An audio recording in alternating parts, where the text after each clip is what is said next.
This is a crayon. It is made of wax and pigment. Simple.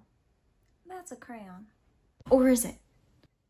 You see, that was a very simple definition of a crayon.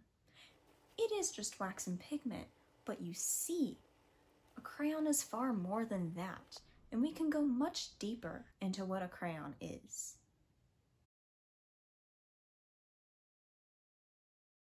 Let's ask some slightly deeper questions. How do you use a crayon? Well, if you press it onto some things, it makes a lovely little color that is a little bit shiny. It's kind of hard to sharpen though. Oh, look, just in saying how it works, we've found some limitations of the tool. It's kind of hard to sharpen and it only works on some items. Right at the get-go, we've already opened up our discussion quite a bit. Here are the questions we've explored so far. What is a crayon? How do you use a crayon? What are the limitations of a crayon? If you describe this in detail, I imagine many of you could write multiple pages on this subject given the time to research. Not sure? Well, think deeper into each of these questions. I've only told you one way to use a crayon. You could use it to hold another object at another angle, for example. Or you could use the paper covering it as a wick for a crayon candle.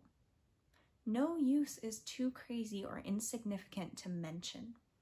This is the beginning of critical thinking. We simply dive deeper into a topic and what it means. But we can take an entirely different view that makes the topics connect to you and your thought processes in an entirely different way. If you go to or put yourself in a location, if you think of what you learn in the context of your surroundings, physical, social, cultural, or otherwise, you can truly learn to think critically. I call this locational thinking. Let's dive in. I would like for you to stand up. Don't be scared. You only need to do what is comfortable for you. I would like for you to embody a crayon. Empathize with the crayon. What does a crayon feel? What does it go through? What does it represent? Let your body do what it will in reaction to those thoughts. Commit. I will give you 30 seconds to explore.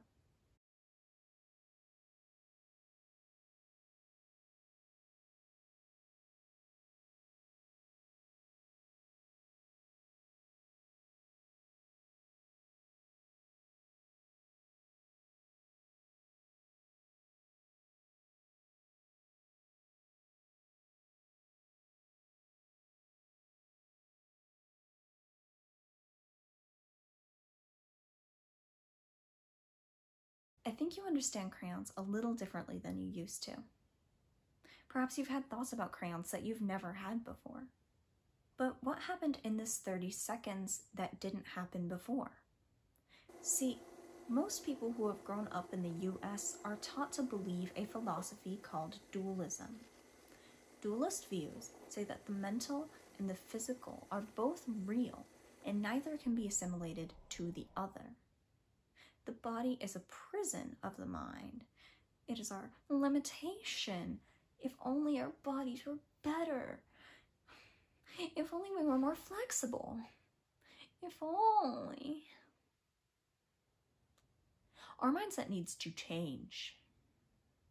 See, our bodies don't look like this. They look like this. According to neuroscience, the nervous system is connected. The central nervous system, which consists of the brain and the spinal cord, sends messages to the peripheral nervous system and muscles so that we can move. The peripheral nervous system, which consists of all the nerves that go through the rest of your body, communicates sensory input to the central nervous system to inform the decisions of the central nervous system. So, when you think of your body as part of your learning process, you can learn more deeply. Ideas live in the body. This is called embodied pedagogy. Some common benefits of embodied pedagogy are thoughtful awareness of the body, space, and social context, as well as a greater ability to generate meaning through engagement with the environment and social interaction with other humans in a community. I'd like to take this further. Not only should we be thinking of the body and mind as interconnected, we should be thinking of our bodies and thus ourselves as a location in which we learn. No matter where we are always in this location, making this the most basic location for all of us. Some things you can think of with this location is your set of emotions on a topic. When we have emotions, we can feel them in our bodies.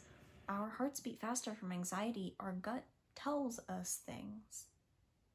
You can also think about how your movements represent different cultural ideas you've encountered surrounding a topic.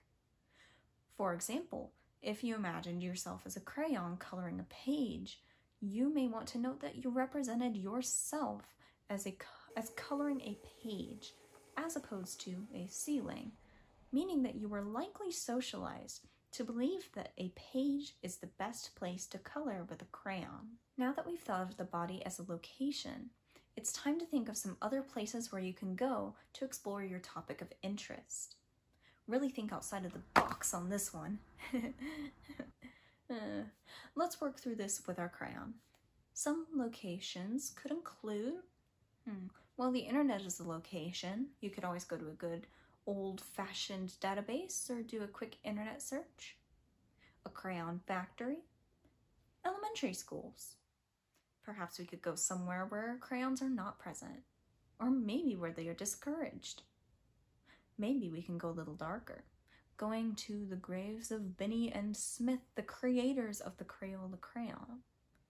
Maybe you could go to eBay and look for antique crayons. This is a good list of locations. Of course, we're not going to go to all of these locations without a lot of resources and time, which you may have, but this is definitely a good way to give yourself research options.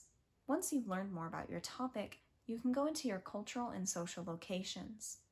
Within the context of your topic, it is important to first consider the experiences you have had. For the crayon, I will give my personal example. I used crayons a ton when I was little and throughout elementary school. However, when I got to middle school, that usage stopped almost immediately, almost completely in favor of colored pencils, which were objectively better for literally every middle school purpose. I mostly didn't use them, except when I was working with children, minus one occasion in which I tried to take short periods of my day and regress to a childlike state, which did not work well. Once I got to college, I started using crayons again for educational journaling, especially when I didn't understand the topic at hand. I did this with the logic that it was just a coloring project, and that made it less scary. The theme I am noticing the most is that to me, crayons equal childhood and ease of existence. From there, I can answer why I might have these feelings about and experiences with crayons. I could also consider my demographic. Why do I feel this way about crayons as a white, assigned female at birth, middle-class person?